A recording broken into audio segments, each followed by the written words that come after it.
After doing a lot of research in preparation for my very first Webtoon series, I feel like I've gathered enough information wherein I could actually start the creation process already. And so, for this video, I'm gonna show you my own process, which is a conglomerate of all the other techniques I've gathered from the other comic creators, as well as my own previous experience, because I do come from an artistic background already, so I already know a lot of the tools and techniques that I'm going to be showing in this video. So yeah, and also my technique or my own process is kind of on the cheaper end, so I feel like this video is great for a lot of beginners who are just starting out in making their own webtoon as well. So yay, come learn with me. Starting off, obviously we can't create anything without anything. This ain't no thermodynamics. First law, energy cannot be created nor destroyed. What? Anyways, so first of all, we have the materials. Yes, I personally use PC and Huion tablet, and then I also use an iPad. Yes, not cheap, yeah, but if we do the math there, you know, I feel like I've already gotten my ROI on those two with like the years I've done with just commissions and other gigs, so it's coming out about free by now. Anyways, so next is the softwares that I use. I use Krita. Yeah, I don't use CSP. Krita is free and easy to download. Hell yeah. And then next one I use for the iPad is Procreate. Not free, but a great alternative to this is Ibis Paint. Attest to it, I'm an Ibis Paint Pro veteran, you know, back in the good old days where Procreate didn't exist. Oh, and I also use Blender for 3D. Yeah. Next is the steps, the procedures, the process, the steps. Okay, so I'm gonna be separating my steps into 9 steps. Wait, that's a lot, that's so much. What? You're just gonna be drawing? How come there's a 9? Don't worry guys, it's very simple. First step, yeah, obviously you can't draw a story if you don't have a story. See where I'm going at? So script writing, obviously besides writing your story, you need a script. So what is a script? Basically, the script is going to be the guide for both your story and as well as how it's going to be laid out in the comic itself. So, paneling. From what I've read, usually write in-depth descriptions of what's going to be happening within that panel. So, the shot, like if it's going to be a wide view, the composition, maybe the colors, atmospheres, the characters' expressions, everything that's going to be shown within that panel is going to be written in your comic script. Then, next, I have second step, storyboarding. Yay! So for storyboarding, I would do is I would grab a huge canvas and then lay it all there. But to get that huge canvas, I would take the dimensions of a single part for my episode.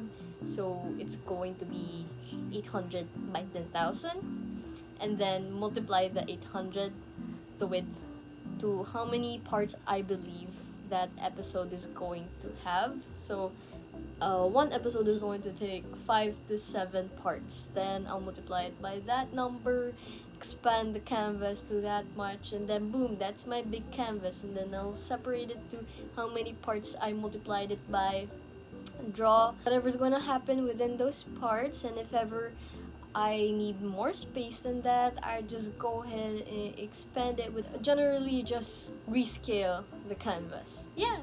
Ooh. And then what happens within storyboarding is basically the rough sketches per panel. Like you went from writing the panel to now making it, yeah, but you can't just go straight to the full rendered panels or images, because you wouldn't know if the flow looks good, that's where all the early decisions that's gonna play a huge part for the final product all gonna be laid out in. So just like a lot of splash artists, I believe it's very important we spend a lot of time in the planning stages so that it doesn't come to bite us in the buttocks later down the line. Alright, next I do is sketching. So what's the difference between sketching and storyboarding? You just said we're gonna make the rough sketches there. Isn't that already sketching? Well, sketching is basically the stage where I start refining all the rough sketches previously at the storyboards. So this is where I start actually sketching the characters using the dang Loomis head to make sure that the perspective is right, conceptualizing the illustration, and making sure that the fundamentals is right, or closest to it being right. A lot of the pros say that if your drawing looks bad, your painting is gonna be bad. So sketching, good times. Next is line art. Yeah, what do you do in line art? I don't do anything in line art. That's because I don't really do any hard defined black lines, because I want my style in my comics to be reminiscent of my art style in illustrations, in concept design, character art, which is more on the semi-realistic, painterly style.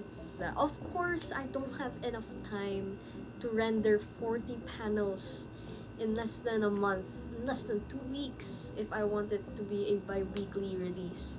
So I obviously still need to have an outline to make it readable for the viewers of my webtoon. So I would define this as a more better, clearer defined sketch. An outline for the elements within my panel to make sure they're readable and they're clear, even if they're still on the more painterly side, Next up, this is probably the step where a lot of you guys would deviate from me, because I incorporate grayscale. What? You said you didn't have enough time to render, and then now you're gonna tell me that you put on grays first and then sculpt the values of the paintings? Ain't that gonna take a lot of time? Well, yes, but I want this project to be more than just a product story. I want it to be a project for me where I can improve on my fundamentals, and that includes my values, which is the backbone of every painting. So if your values look off, your colors are gonna look off. This is why there's a lot of artists that play with a lot of colors and it still looks like a really good painting, a cohesive, great painting. So through creating a comic gives me in a space where I problem solve ways I could make the values be convincing to the viewers without it necessarily having a lot of details. And a lot that plays into that is how you manage the midtones. We shouldn't really focus on the huge contrast, the flashy, bright lights, dark ambient occlusions or shadows. In real life, there's not a lot of scenarios where you'd find harsh lights on objects or people all the time. Especially in a comic where it's a slice of life, that won't really be realistic at all. Unless if your character lives really near to the sun. I want to be able to depict normal day-to-day life, and to do that, you need to be really good at controlling your mid-tone values, which is what we see and tackle, which is what we see and deal with every day. Next up is coloring. Yippee! So, in coloring, after Grayscale, there's plenty of ways you could go about this. The first one is by selecting each part and then adjusting the color balance, the hue, saturation. These are a lot of techniques that popular artists such as Guiz utilizes. So that's one way. And then the next ways are more focused on utilizing color blend modes such as multiply and overlay. I think they're great. Problems would probably be on it changing the value. So the way I go about it is once I'm done coloring it and I feel like, oh, this got a lot brighter than I initially wanted it to be, especially on the grayscale stage. So I would either go to the layer of the color itself or the layer of the grayscale and then adjust its levels over at the curves and levels or levels adjustment tab to balance the values back up to how I want it to be. And next is rendering. So for rendering, after I color, maybe sometimes it looks finished already at this stage, but I still want to go on top of all the layers, maybe even including the line art, and start painting the areas that I feel like is a bit off or could help with a bit more texture, just like in a lot of illustration process. In rendering, this is where a lot of people would focus on textures or creating materials appear as the materials they're supposed to be, such as like metal looking like metal, rocks looking like rocks. you know. So yeah, this is a great step for detailing and making sure the painting looks a bit more polished. And yeah, next up is lettering. Yeah. So lettering and VFX. This is where I start making the speech bubbles, then putting on the lettering of the speech of the characters. And then this is also where I would start drawing the VFX, the sound effects, the onomatopoeias, the wham, bam, cam, crack attack, you know? And then in the last part, polishing and preview. So after everything that we've gone through, every steps, every breath you take, we finally reached the very end, the top of the mountain. And this is the part where I would go back across different parts and then erase any parts of the painting that's going over the outline of the panel, or I would paint over panels that I feel like is a bit lagging and could use a little bit more work. And then overall I would just polish everything here, cleaning up, doing last minute retouches, and then I would upload it to Webtoon Canvas. I don't know if you need a separate application to splice it into individual parts, because I know that Webtoon has a specific dimension per part for it to be uploaded there, but for me, I would just drag it there and it would automatically split it. Yeah, I would preview it, check if everything is okay on the mobile view. If not, I'll go back and then revise things until everything looks okay for me. And then boom, publish. Click that publish, and then the episode is ready. But wait, you mentioned Blender, you mentioned 3D. Why did you mention Blender? Did not talk about it here. Well, actually, one of the best selling points CSP has that grasp comic creators, keep them on a chokehold, is their 3D model feature, which is great. I like it. Cool. It helps a lot of time saving and problem solving for artists. And that is a feature that Krita does not have. But there's a workaround, and it's a free workaround, which is Blender. Personally for me, I choose to create my own models, but I'm pretty sure you could download models and then upload them there, and then you could render it, use the camera, angle it in the way it's drawn on the storyboard, take a picture, and then use that picture as a reference, or draw over it, or maybe use that picture in itself if it's in grayscale, then paint over it with the steps I said a while ago. So yeah, I took this opportunity to learn Blender to create my own 3D assets to use in my own comic, which is great because I think every artist should expand their skill sets and be more well-rounded. And it's never bad to keep learning, it's fun. It's like 3D modeling, more like Play-Doh. Conclusion. We've reached the end, my friend. And in the end, nothing really matters. So, overall, like I said at the start, I could conclude this video by saying my process just consists of two things: the preparation and the execution. Too vague? Probably.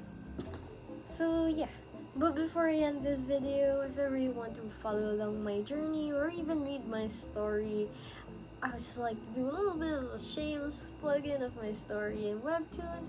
It's going to be launching on October 5! Yes! It's going to be launching on October 5 on Webtoons. The first ever episode of My Girlfriend is a Samurai. Yes. Basically, the summary is there's this province girl. She came from a rural village, as she says, and she moves into the urban city life, trying to adjust to the struggles of going from a more simpler way of living, or is it simple, to the modern urban city life we have right now. But there's a twist, and the twist is right on the title. She's a samurai. Despite the title, it's not gonna mostly be about romance. Of course, there's gonna be romance, but it's not the main genre. Its genre is comedy, slice of action, maybe even action. And so if you're a fan of series like The Office, because she moves into the city and works in a call center, or One Punch Man for the comedic action theme going on, then maybe you'd like my series as well. So do check it out. Yes, it's free too. It's on Webtoon. You're just gonna read it. So, yay! Thank you all for watching and for staying this long. If ever you did, I would appreciate it if you subscribed, follow me on my socials, and again, read my comic. And I hope to see you stick around more. And if you don't, that's totally fine. Totally fine. But yeah, that's all. Thank you for watching. Bye!